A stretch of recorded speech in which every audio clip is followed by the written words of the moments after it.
Kemi Badenoch's speech yesterday, which was signalled up by James O'Brien and was there in the newspapers if you search for it, has gone almost unmissed. It's been eclipsed by Suella Braverman's statements against Brexit. Suella Braverman saying basically what Kemi Badenoch was proposed to say.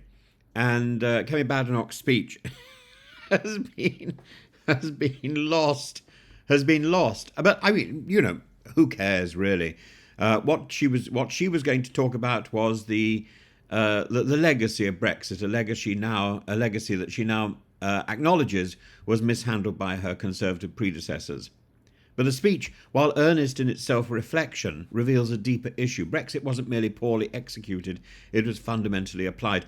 James O'Brien astutely captures the sentiment when he suggests that Brexit as it stands needs to be undone, or at the very least reimagined. It requires what he says, Kemi Badenoch intends to say, is that it requires a different school, went to a different school of thought.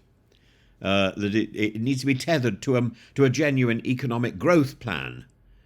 Yet Badenoch, despite her rhetoric of hard truths, seems more interested in distancing himself from past failures than offering a radical rethinking that Brexit desperately needs. In her speech, which nobody acknowledged, she delivered sharp rebukes to the Conservative Party's approach to Brexit, to May, to Johnson, to all the people that she praised so much in the past.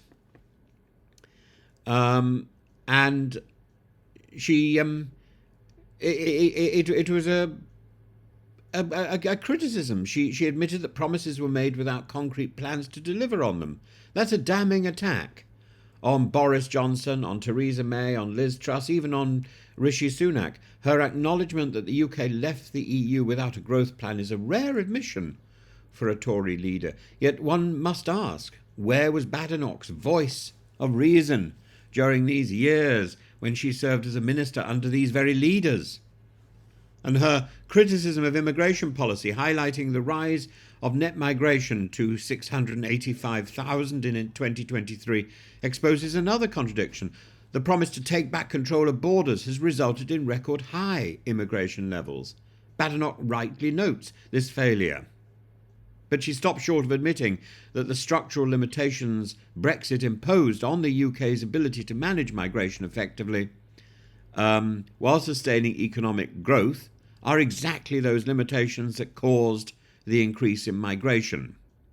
The limitations imposed effectively by the negotiations of Lord Frost, approved by Badenoch, by Suella Braverman, by all the twits who are now casting some sort of quizzical question mark. Badenoch's disdain for net zero targets no secret. In 2022, she dismissed them as unilateral economic disarmament. In this speech, she lambasts Theresa May for enshrining the 2015 net zero target into law without a plan. And while her criticism of the lack of foresight has merit, her dismissal of climate policies risks alienating younger voters who see net zero as non-negotiable. Badenoch must grapple with the reality that economic growth and environmental sustainability are no longer mutually exclusive ambitions. We've grown up. She hasn't. And Badenoch promises to rebuild trust by telling difficult truths. Yet her refusal to promise a detailed growth strategy outside the EU leaves her criticism as hollow. She says she doesn't want to start making bold policy statements now because she hasn't got the plans to back it up. Well, then why is she speaking? While she mentions exploiting competitive advantages in technology and AI, there's little way in the way of concrete policies.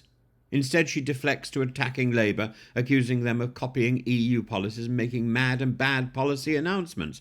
Her approach, focusing on rebuilding trust before offering policies, might buy her time, but it risks ceding ground to Farage's Reform UK, which has surged by offering voters a simple, if misguided, vision of Brexit's future. The underlying issue is that Brexit was never a growth strategy. It was a political gamble sold with economic promises, and the Vote Leave campaign touted dreams of global trade, yet post-Brexit trade agreements have failed to compensate for the loss of access to the EU's single market. Brexit has been a disaster. Studies now estimate Brexit will cost the UK £311 billion by the mid-2030s. And Badenoch acknowledges these failings but does little to propose solutions beyond vague ambitions of regulatory reform. Tosh! It's all tosh. Brexit is tosh. And while Badenoch attempts to distinguish herself with a sombre tone, which of course she always adopts, she lowers her voice and tries to sort of dig into the podium, it doesn't cut any ice, really. Critics argue it risks alienating voters who are exhausted by the political chaos that she tries to continue. Ellie Reeves, Labour's chairman, accuses her of offering more infighting instead of real opposition.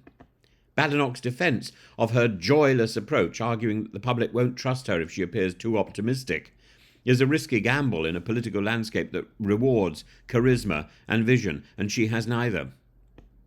Badenoch's speech is a step towards acknowledging the failures of Brexit, but it's not the radical rethink the UK needs. Brexit without a growth plan is a ship without a compass, destined to drift aimlessly. Oh, we need a bigger Brexit. Let's destroy the entire ship.